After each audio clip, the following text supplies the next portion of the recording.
Welcome back, friends. Today, I want to talk about peptides in a way that replaces the noise with clarity. And we see that and hear that peptides are being discussed everywhere right now. Anywhere you turn on social media, they're talking about peptides in weight loss clinics, athletic recovery conversations, hormone optimization, gut health protocols, and longevity medicine. But most people either hear exaggerated claims or overly technical explanations that really don't make sense. So today we're going to simplify this. We're going to talk about what peptides are, how they function biologically, and then walk through specific peptides, what systems they influence, and what they are actually doing inside the body. This is not about hype, it's about understanding how signaling works. Peptides are short chains of amino acids that function as signaling molecules. Your body runs on communication. Cells constantly send instructions to one another: when to repair tissue, when to release hormones, when to calm inflammation, when to regulate appetite, when to activate immune response. Peptides are part of that internal messaging system. They bind to specific receptors and activate precise biological pathways. They do not override your biology. They influence and guide it. This is why peptides are interesting. They allow targeted signaling rather than broad systemic changes. Let's talk about some specific peptides and injury and inflammation and leaky gut. One of the most commonly discussed peptides, and a peptide that I actually use frequently, is something called BPC 157. It's derived from a protective protein found in gastric juice, and it has been studied primarily for its role in tissue repair and inflammatory modulation. From an injury perspective, BPC 157 appears to support angiogenesis, or the formation of new blood vessels.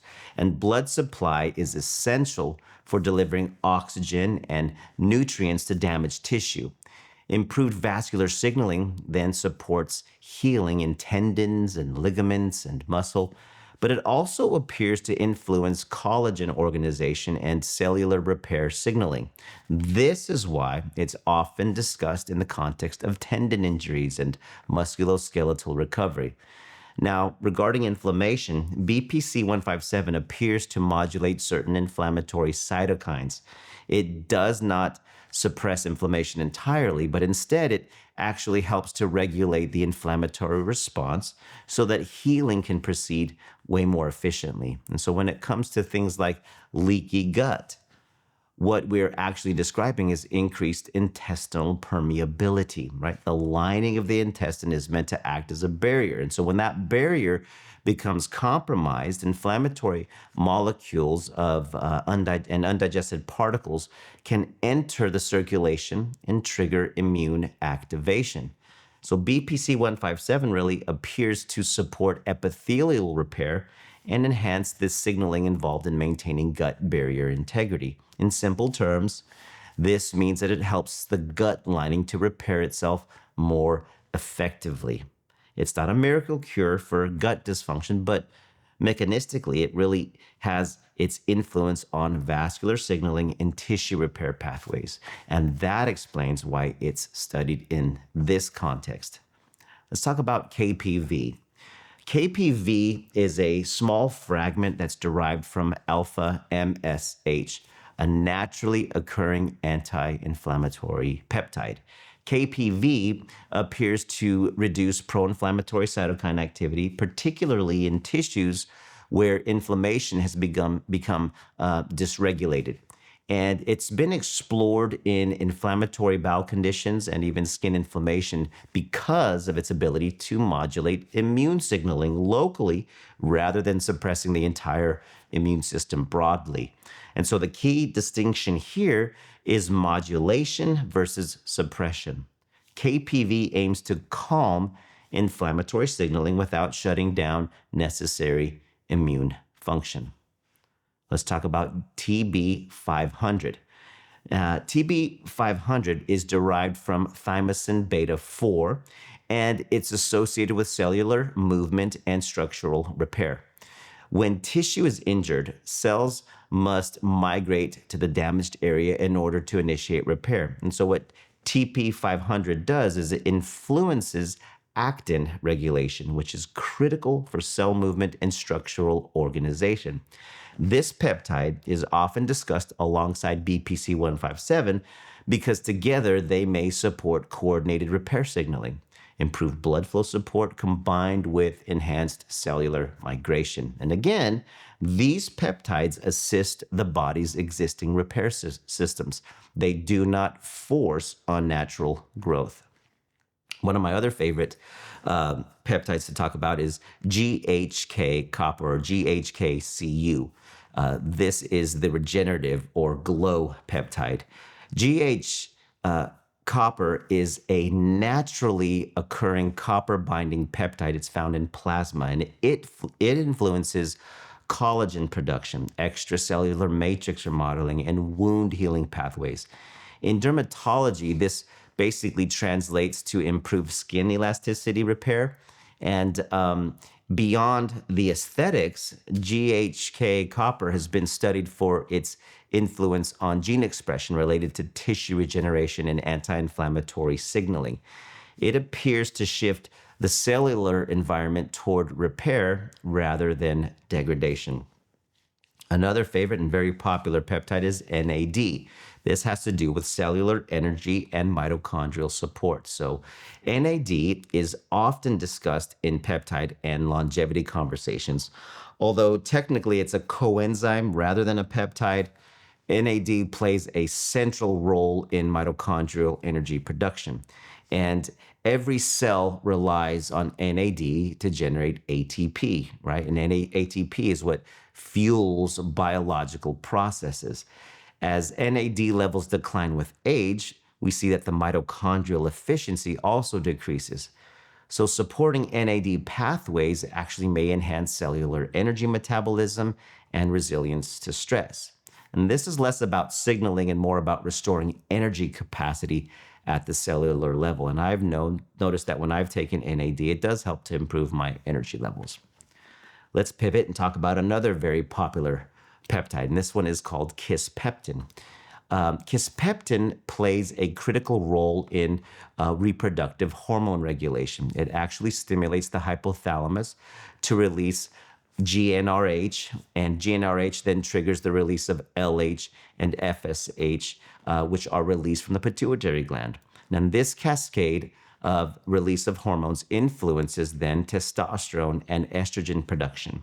And so rather than replacing hormones directly, kisspeptin works upstream in the signaling chain. It encourages the body's natural hormone production systems to activate.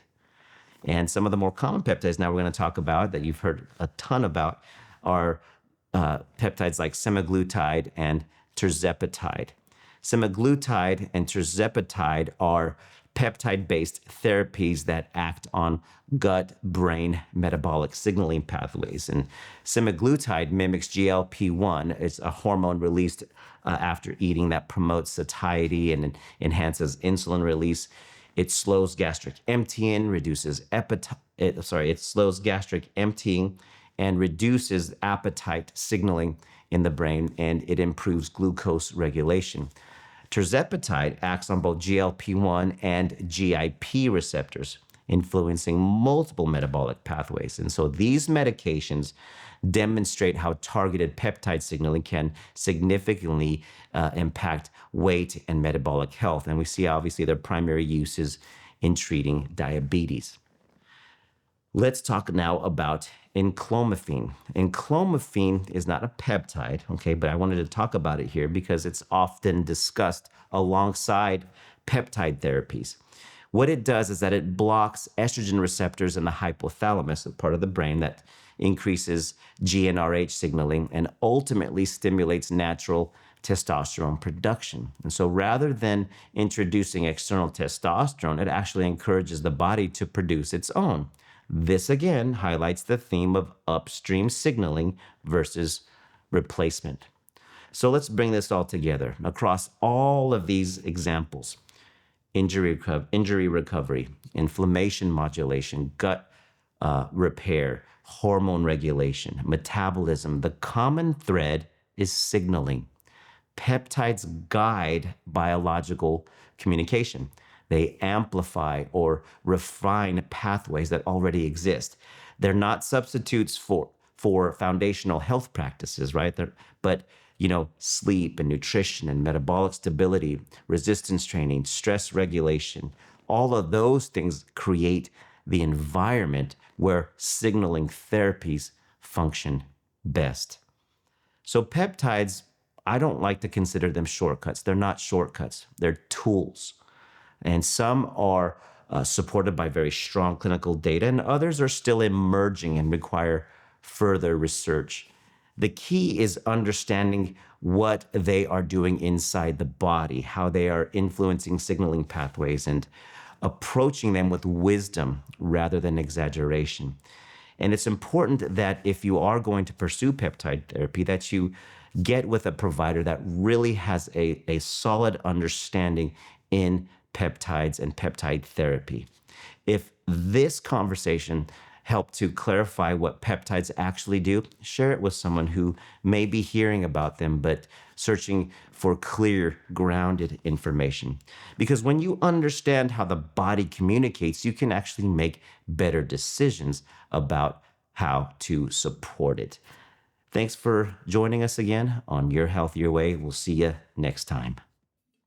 This podcast is for general informational and inspirational purposes and does not constitute the practice of medicine or any healthcare services. No doctor-patient relationship is established, and the content in these episodes is not intended to diagnose, treat, or give medical advice, nor is this a substitute for seeking professional medical care.